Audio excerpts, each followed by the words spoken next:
আজকে এক ভিডিওতে অনেকগুলো ড্রেস দেখাবো। প্রত্যেকটা ড্রেস সুতির ভিতরে হবে।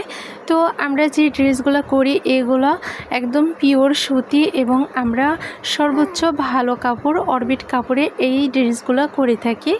তো এখানে যে ড্রেসটা দেখতে পাচ্ছেন এটা বাটা হলুদের ওপরে করা, অনেকটা সুন্দর।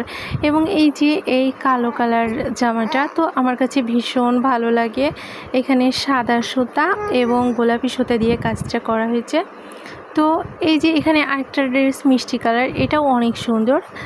এরপরে দেখাচ্ছি এটা অ্যাশ কালার। এই অ্যাশ কালারের সাথে লাল কালার কম্বিনেশন আমার তো অনেক ভালো লাগে। আর সব শেষে দেখাচ্ছি একটা লাল কালারের সাথে লাল কালার সুতা দিলে এতটা সুন্দর হয় ড্রেসটা। তো কেমন লাগছে অবশ্যই কমেন্ট করে জানাবেন ড্রেসগুলো, এবং ভালো লাগলে অর্ডার করতে ভুলবেন না। এবং আরেকটা ড্রেস আছে, এটাও অ্যাশ কালার, এটাও 3 ফুলের ড্রেস। তো এতগুলো ড্রেস দেখিয়ে দিলাম, ভালো লাগলে অবশ্যই অর্ডার করবেন। কেমন